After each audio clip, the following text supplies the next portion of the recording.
The production of this video was made possible by donors to the Orchestration Online Patreon initiative. Please consider adding your support to the creation of free educational internet resources by visiting our Patreon page linked below.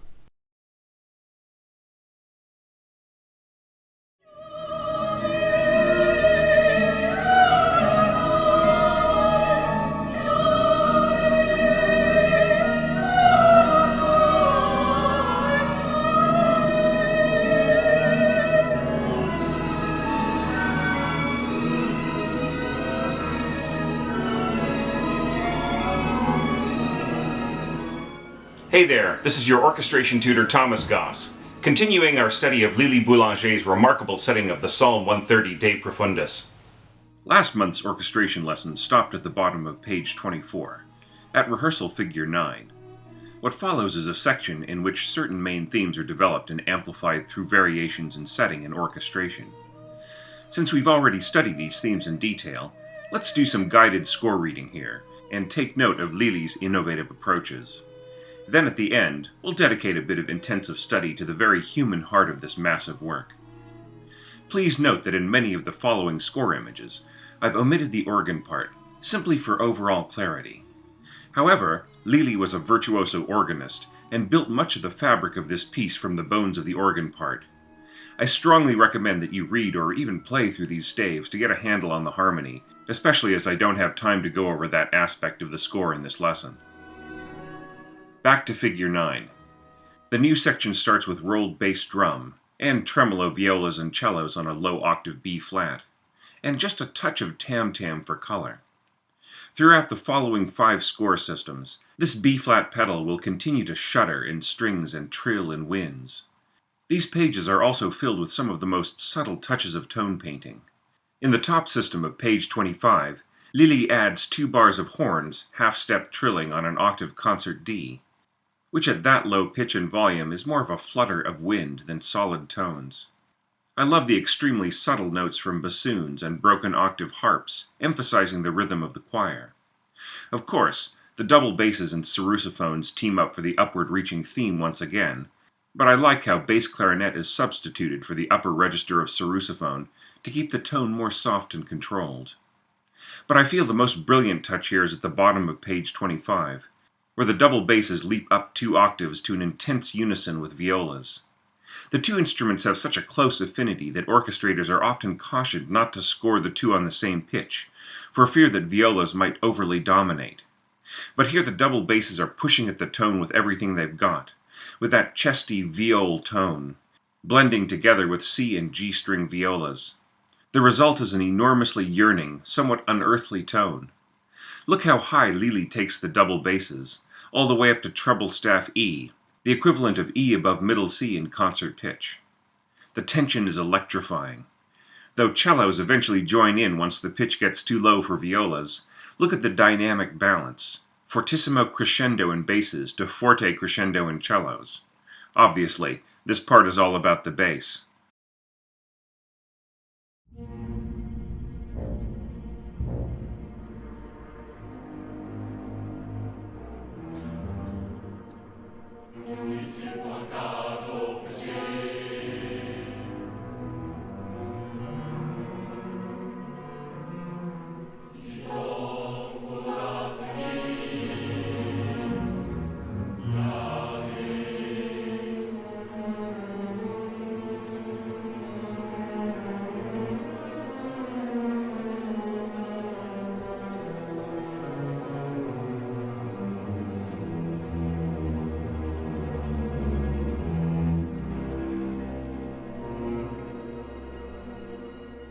Just before figure 10, another ingenious touch.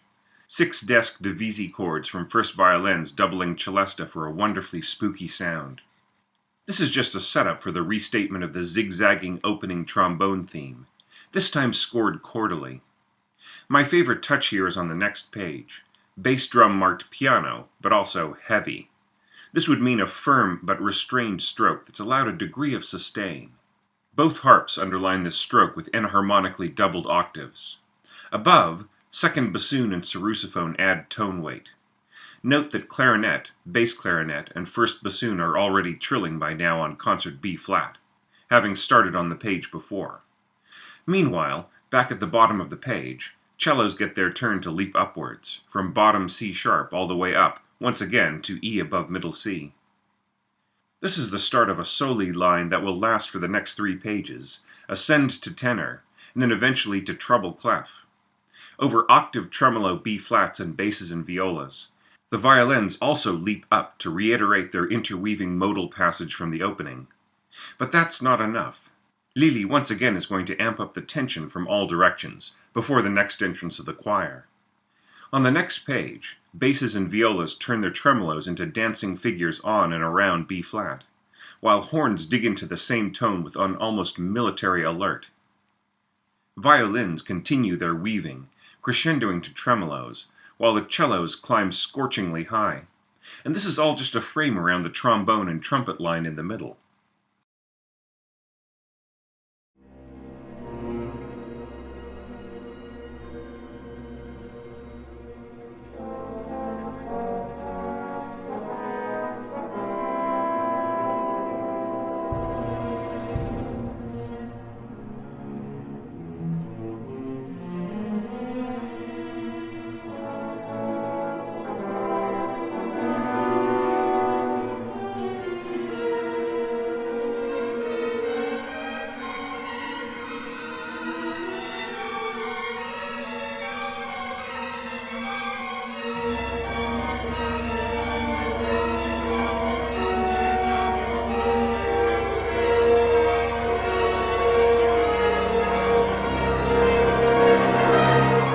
And now Lily is in a hurry to get back to the refrain. She's going to restate the opening of the choir and condense it to its essentials while expanding the orchestration larger and larger. Here things get so big that I'm going to split them in half. Let's study the top half of the score from page 30 and listen to it. Then repeat the process with the bottom half. As the trumpet solo rose into the entrance of the choir, did you notice that the upward leaping motive in bassoons and bass clarinet morphed into an upsweep across the wind section? This culminates in triplet tremolos riding on the harmony of the horns and the organ below. Bass clarinet trills a D-flat on the last beat of each bar, crescendoing into the downbeat just like a timpani roll, then stroke. Note how the bassoons underline this, with a leap downward into the downbeat as well. The third trombone ascends inexorably with the choir over a whole tone scale, which is taken over by first and second trombone by page 32.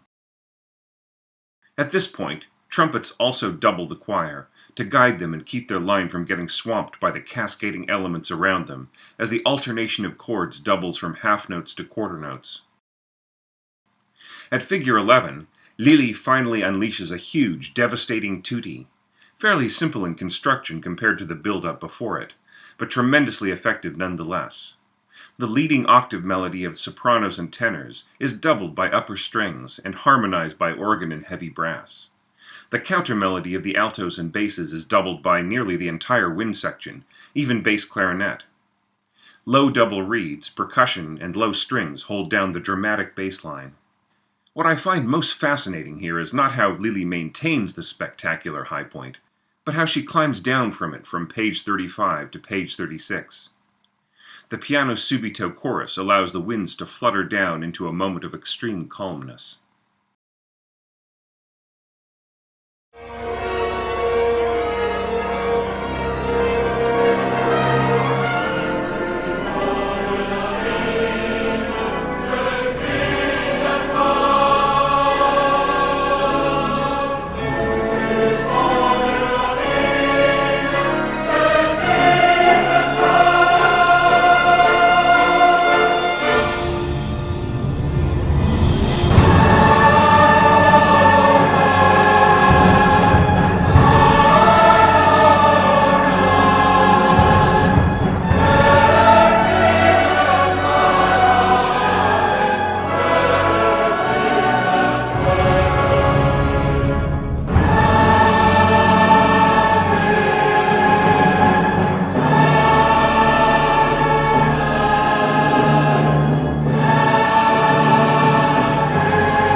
Let's look over that same section again, only from the bottom of the score. Starting once more from page 30, note how the strings don't join in the upsweeping winds, but merely amplify what they're doing to an emphatic stop at figure 10 bis. All except for the violas, which descend in broken fourths by whole step and then half step. The second violins join in on the next page, changing the fourths to chromatic broken thirds. Lower strings rip up, across a C-sharp Locrian mode every 2 bars, adding a thrust to the bass clarinet trills above. On page 32, the first violins add an ascending tremolo, tracking the choir and trombones icily from above. The harmonic configuration of this huge upsweep in the strings into figure 11 is worth studying, starting from C-sharp Locrian in double basses and cellos, and then turning into patterns of D-flat 7 in cellos and violas against G7 in violins. We already discussed what follows, how the upper strings double the leading melodic line in sopranos and tenors, but it's worth mentioning here that the bass line avoids statically writing an F-sharp for pages and pages, and instead has motion and interest throughout.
As this tutti cools down and transitions into the next section of music on page 36, there's a brief moment that's full of meaning if you're a scholar of Lili Boulanger's life and works. The lyrics end with the line, "I invoke thee." But what is she invoking? The bar that follows is a quote directly from her other great choral work, Vieille Prière Bouddhique, which had a world-embracing message of spiritual grace. It's echoed again on the following page in altos and tenors.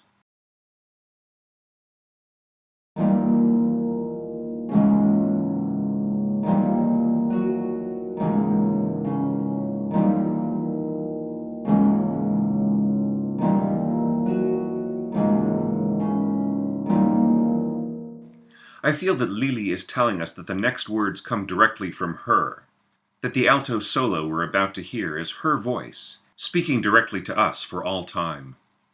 The soundscape she designs for that utterance is a superb exercise in delicate coloration and balance. Solo cello doubling the vocal soloist.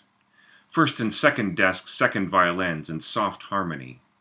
Octave sul tasto first violins divided in 3. Slow enharmonic tremolo second harp. Organ pedal in first harp doubling a 5-1 groove. And low flutes playing octave E flats. Meanwhile, first clarinet and bass clarinet share a little pattern, which some of you may recognize as having been appropriated by the original series Star Trek composers. At least they stole from the best. All this is surrounding a theme which is eerily reminiscent of Vieille Prière Bouddhique's main theme, only more tender and personal. I like how Lili has the clarinet pattern dovetail into tremolo violas at figure 12 bis when the alto solo finishes her first statement. The oboe enters to play a game of imitation with the solo cello, and here the themes get closer and closer to the old Buddhist prayer. When the alto solo returns, first violin octaves take over the game, and the harp parts become more like the stroke of graceful wings. This wonderful sense of flight expands mightily at figure 13 bis, with tutti cellos and altos joining together melodically, harps sweeping across each other, and winds playing off one another as they climb. The Tutti that commences by page 44 is strikingly original. This is near the top of Lili Boulanger's achievement as an orchestral composer, only to be surpassed in her final two orchestral works.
As intriguing as that part of the Psalm 130 may be, there are still many sections of Lily's score worthy of closer analysis.